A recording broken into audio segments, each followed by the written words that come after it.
Good morning. Welcome to the Weather Desk. It's tax day, April 15th.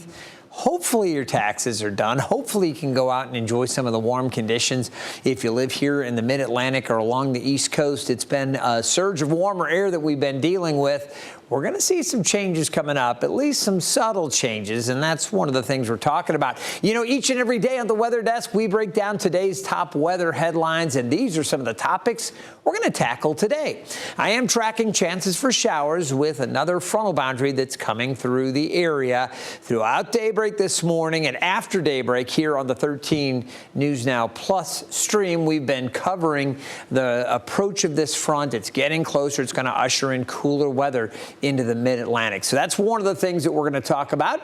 We're also going to update you on the earthquake that hit San Diego County yesterday. It was upgraded to a 5.2 magnitude. We've got some more video and give you some reaction from folks dealing with that yesterday. And there are over 100 Mexican wildfires burning down to our south. So I think it was 23 different Mexican states dealing with wildfires in some capacity. We will update you on that, show you some video and let you know what's going on down there. Also, have you noticed maybe getting a little more color on your face if you are prone to freckling? When I was a little kid, I mean, I spent any time outside in the sun, I was one giant freckle. But anyway, with that sun angle getting higher, the UV index, it's going up pretty quickly as well, and you do need to start using that sunscreen. We're going to talk about how the April sun angle is getting pretty high now, what you need to do in terms of the UV index, and why it doesn't feel like, say, August. You know, in August, it's so hot. You have the same or very similar sun angle to what we're dealing with right now here in April. But why is it so much hotter? Well, we'll break all that down for you coming up on this edition from the Weather Desk. And we're going to talk about the upcoming Easter weekend. Lots of good stuff going on across the region, and we'll have that outlook for you coming up in just a bit. All right, we're going to start off, though, by tracking this next system and the chances for stray showers. I want to start off with the national picture, and again, we love this here at 13 News Now that we get viewers streaming this feed. Most of our viewership is from here in the Mid-Atlantic. This is the area that we serve with our local broadcast station. But of course, with this stream available anywhere around the country and around the world, we like to kind of tackle some of the bigger weather stories going on around the country. And you'll notice much of the central U.S.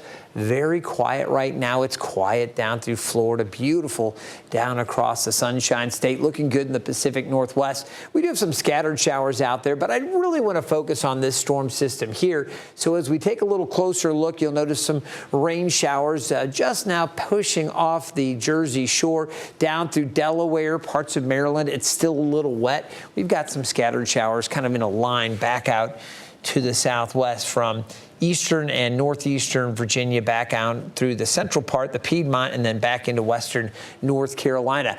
All of this is stemming from an area of low pressure that's actually spinning way up here in Canada. So let me put this into motion, and as you take a look here, you see these showers kind of tracking along. We've had a southwest flow this morning. It's very, very warm this morning here in the Mid-Atlantic.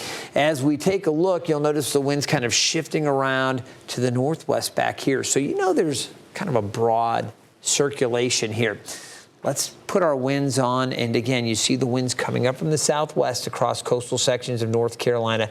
More of a westerly component here, a west wind here, and then that northwest wind. There's our area of low pressure spinning well off to the north, far into Canada. You see Lake Huron, Lake Erie, Lake Ontario here, the scattered showers that are out there, snow back across Canada. There's a triple point, which is pushing into New Hampshire right now, and that's where you've got this occluded front turns into a cold front, and a warm front extends out from that. This cold front, as it is dragging through our area, likely to trigger a few showers, and then it's going to bring about falling temperatures later this afternoon here in the Mid-Atlantic. So this is what we want to focus on, and you can see south of the D.C. area, some light to moderate showers. They extend down north of Richmond. We've been seeing some of the wet weather up that way pretty much off and on all morning. The rain's a little more widespread across southern parts of Maryland, back over over towards Delaware. You can see it south of Dover, but that rain is moderate to a little bit heavier.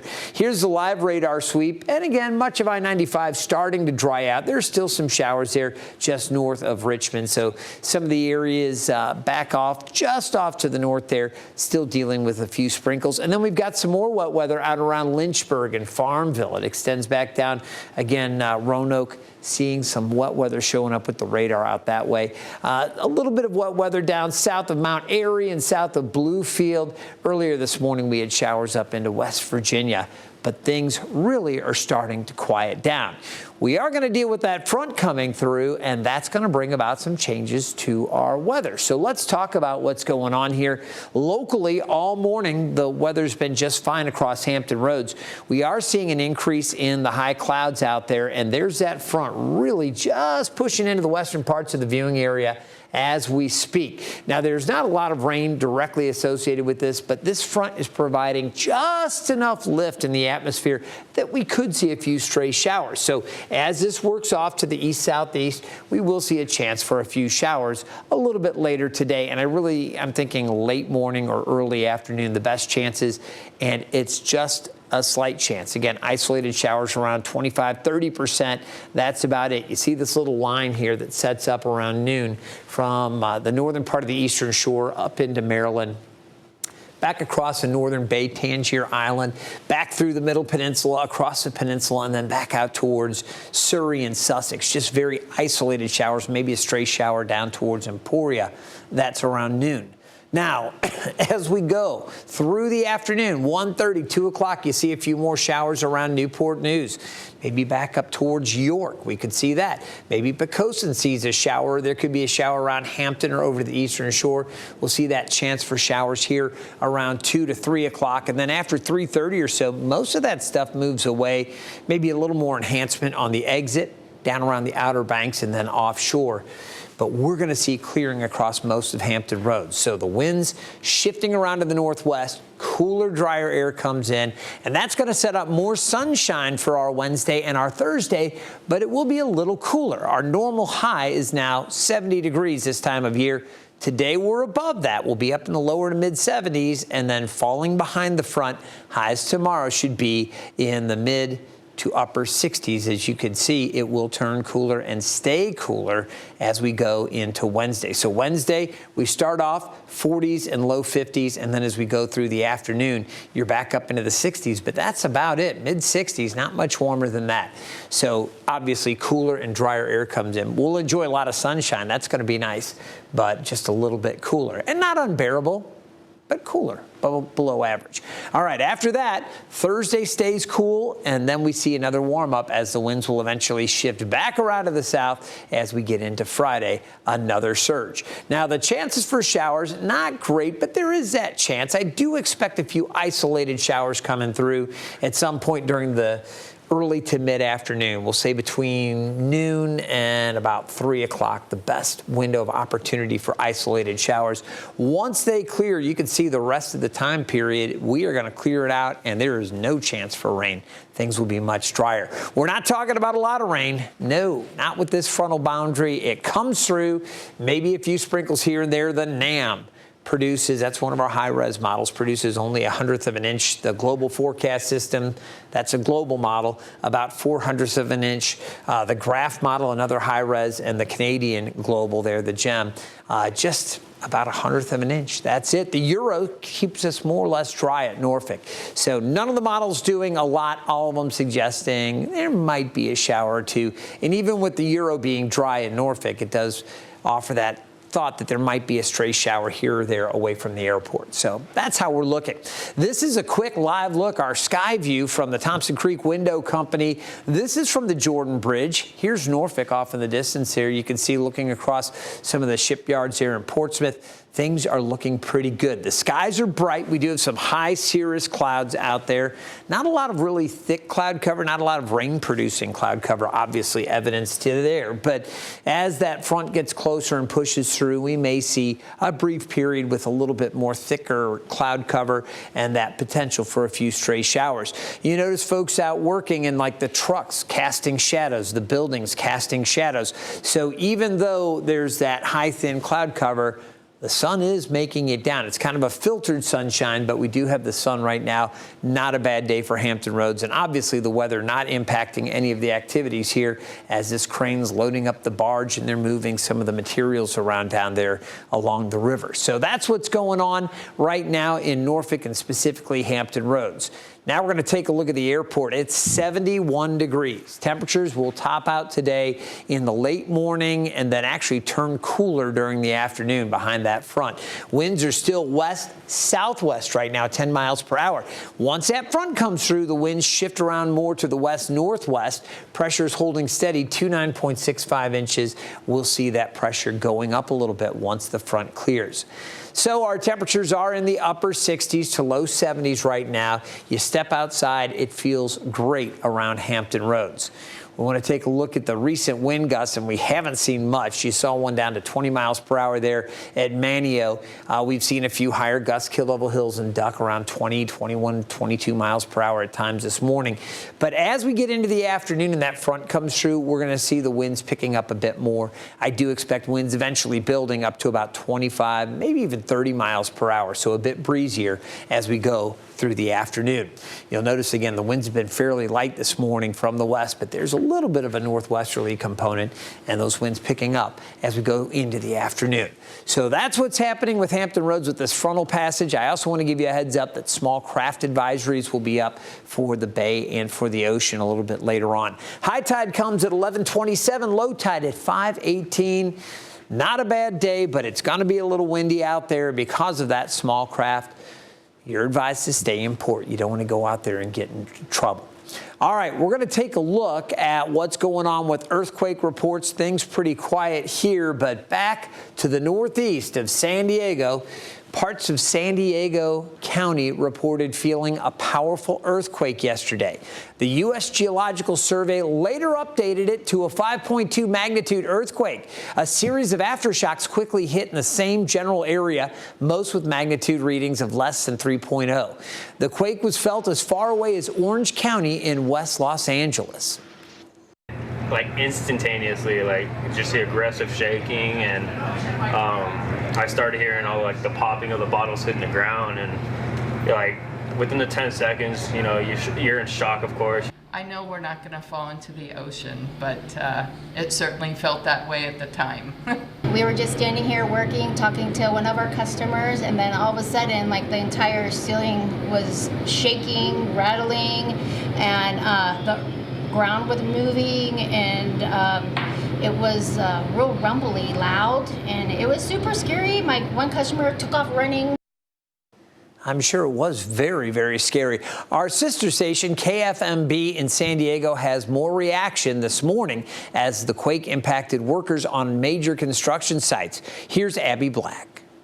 San Diego City Hall sits empty as officials go around and inspect the building for any structural damage. They say this is only precautionary, but they do want to ensure that it is safe, and they've not reported any damages as of yet. We were putting the header, and it was like, and then I'll go, do you feel that? You feel like, yeah, I'm about to fall off. The earthquake's impact extends beyond government buildings. Construction workers at downtown high-rises were forced to evacuate mid-job. The tower crane will be out of service until it's re-inspected. We found dozens of construction workers who had to evacuate from a 9th-floor high-rise. They were gathered at a parking lot in Cortez Hill. Stuck on the stairwell on the 9th floor. Terrence Shaw was working near the top when the building began to sway. I didn't know if I should jump or hang off the thing or stay where I was at. He and the entire crew immediately evacuated to safety. I walked from the 9th floor all the way to the 3rd, and I had another guy from the basement all the way to the 3rd. So there's no cracks, no fissures. The superintendent says that he cleared the site after a thorough inspection. He made it clear anyone uncomfortable returning could sit out the rest of the day.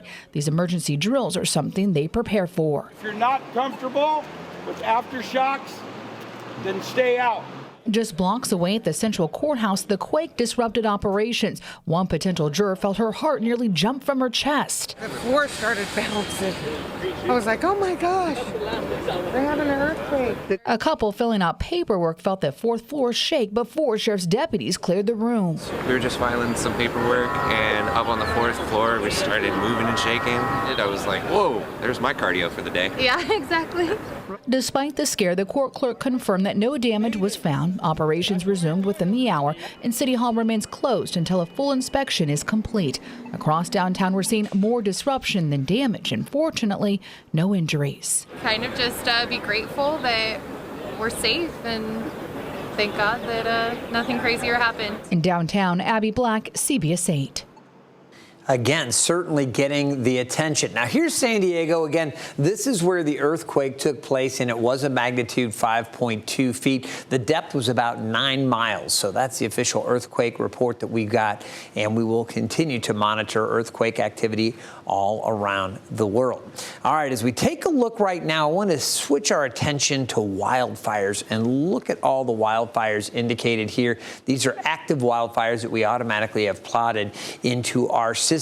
Wildfires are ripping through Mexico due to a combination of factors, including high temperatures and low rainfalls. The dry conditions coupled with extreme heat, it's causing a very highly flammable environment for these wildfires to ignite and spread rapidly. There were 114 active fires yesterday in 23 of Mexico's 32 states.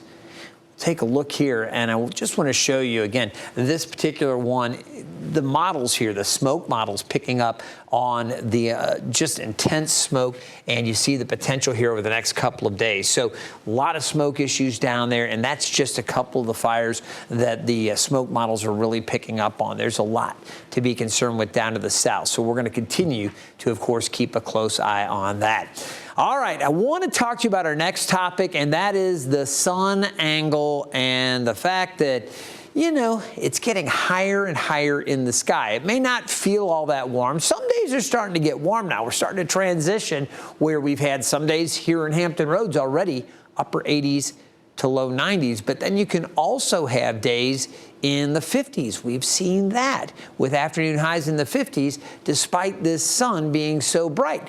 Now, you might be wondering why spring months like April experience cool temperatures.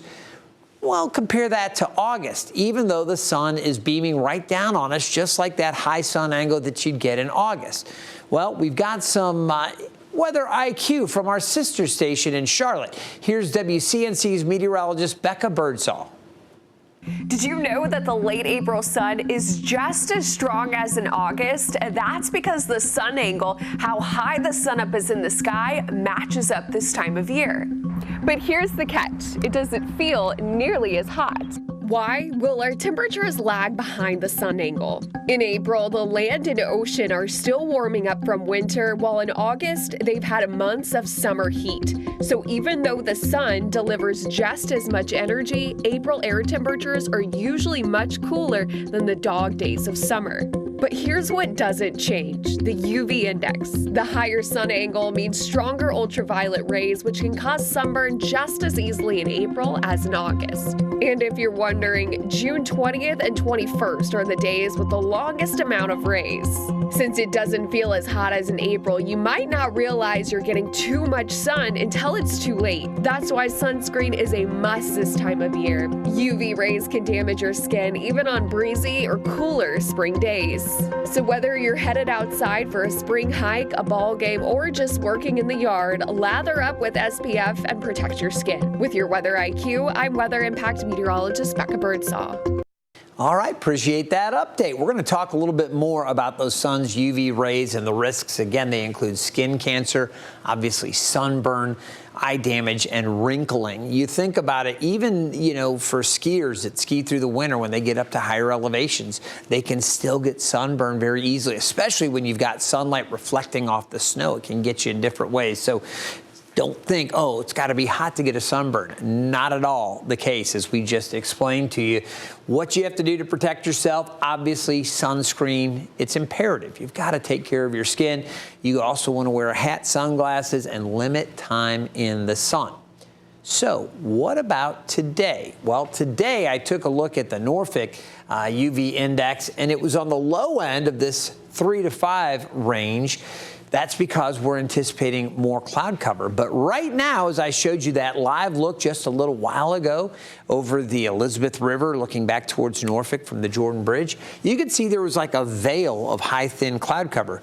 That does very little, almost nothing, to block the UV rays. That's why you could still get a sunburn. So even though the official UV forecast is for kind of a moderate level today, I would still, if I'm going to be outside for a long period of time, think about a hat. Put on those sunglasses and maybe think about that sunscreen as well. Temperatures are pretty comfortable out there. We're up into the lower 70s, and we will see more clouds, which will knock back the UV index a little bit, but it's not going to take much before you start to get a sunburn. And if you're going to be out there for a longer amount of time, you could certainly become susceptible. I'll also mention that the UV index will be getting much higher over the next couple of days. Even though it's going to be cooler tomorrow with temperatures in the 60s, with more sunshine, we're going to look for those UV index values to climb to high and possibly even very high as we go over the next few days. So we're going to be watching for that. All right, let's take a look at our weather headlines again here locally for Hampton Roads. Temperatures staying slightly above average today. We do have those variably cloudy conditions and isolated showers. We've been talking about that. Cooler weather coming up for your Wednesday and Thursday, and then another warm up by the weekend. So let's get into it. Yesterday's high, 82 degrees. We're normally at 70, and you can see we were dry yesterday, so we've had about a rainfall deficit of around 1/3 of an inch or so far this year. Now, as we take a look again, high, thin clouds I showed you just a moment ago. There are the clouds out there, but that sunlight strong enough getting through there for the buildings and the workers. You can see the trucks and the boats, different things moving along, casting shadows. So again, sunscreen still important, even though it's variably cloudy. Winds are right now just 10 miles per hour, but those winds will be picking up. Highs this afternoon are going to reach the mid-70s for the most part. I should say this morning into the early afternoon, low to mid-70s, and then actually those temps are going to fall off late afternoon. There will be a chance for a few isolated showers coming through. Not a total washout, not by any stretch. I'm just talking about a passing shower here, a passing shower there, and then we're going to see clearing late afternoon. You'll also see that chance for stray showers off to the north. For the eastern shore, mid-60s. We're going to find temperatures close to 70 down along the peninsula, middle peninsula, upper 60s. And we're going to see mid-60s up around the northern neck. Looking into northeast North Carolina, beautiful for Elizabeth City, 76 today, mid-70s, looking good at the Outer Banks. Remember, it's going to get breezier at the Outer Banks. We've seen some gusts up around 20 to 25 miles per hour. We could see some gusts closer to 30 or even 35 miles per hour. I wouldn't rule that out later this afternoon. Tonight, look for skies to become mainly clear. It'll be breezy, lows near 50. Those winds again gusting 25 to maybe 30 miles per hour. I don't anticipate a tremendous amount of wind, certainly nothing destructive, but it will be breezy overnight and breezy again tomorrow. Highs tomorrow near 67 with mostly sunny skies. Now, if you like the sunshine and you don't mind temperatures in the 60s, you're going to like the following day as well. What you're probably not crazy about, and this has been a running narrative throughout our newsroom, a lot of folks talking about the collection of green or yellow-green pollen on the cars. Tree pollen continues to be extreme. I feel like a broken record. We've been talking about this for a couple weeks now, but it has been so high, and there are these pollen deposits everywhere. So, you want to rinse off the car, rinse off some of your property. You may need to hose down the front door of your house. I know I saw on some of our windowsills collection of pollen now. You just got to wash it all off. It is pretty gross out there, but tree pollen continues to be very high. Call it extreme. All right, here's a 7-day forecast. We do have another cool but sunny day on Thursday. By Friday, we start to warm it back up. 74 there, looking good. On Saturday, 83 degrees, skies partly cloudy. And this is where it gets a little interesting. Looking ahead to the weekend, for the Easter weekend, I do think that there could be some showers, mainly to the north on Saturday. We've got a warm day. A frontal boundary will be to the north. 83 the high there. That front is going to try to sag south and maybe try to push through as we get into Sunday, cooling temperatures or it may just kind of sag down into the area, lowering temperatures a little bit, and then retreat north again. We're going to have to wait and see how it plays out. There is a chance for a few showers late in the day. Taylor and I were talking about that. The GFS model does produce some showers later in the day on Sunday. The Euro keeps us pretty dry. So we'll see how things go as the models get closer together or diverge a little bit. That's how things are looking right now. Looking ahead to Monday, we're looking for a high near 76. So temperatures into next week back into the mid to upper 70s. That's how it plays out right now with the 7-day forecast. Things may be changing, so I really encourage you to stay tuned to 13 News Now for more updates throughout the day and throughout the week. Our weather team will keep you updated. And while you're here on the 13 News Now Plus, where you're streaming this, check out other places on our site. One place in particular, our Weather Impact 24/7 feed. It's got all kinds of great information that continues to cycle through. Think of it kind of as a local weather source here for Hampton Roads, but all kinds of great radar update. And we keep weather, what we call weather nuggets, or these weather IQ little pieces. We'll keep those running right there as well. And as we get closer to the weekend, you'll see updates there occasionally through our Weather Impact 24/7. It's a great resource for you. The best way to stay in touch with our forecast and with our radars is by downloading the 13 News Now Plus app. You can do that by scanning that QR code. You know, you have your radar right there at your fingertips. You've got the forecast, any special coverage we have, it's all right there for you. And our team does work hard round the clock to keep you updated on all of the weather happenings for Hampton Roads. All right, that's going to do it for this edition of the Weather Desk. Again, it's tax day. Hopefully your taxes are done and in good shape and they weren't too painful. Mine hurt a little bit this year, but we're going to be good. And again, I'm happy to have those taxes done. Hopefully you are as well. Guys, have a great day and check back with us tomorrow for another edition of the Weather Desk.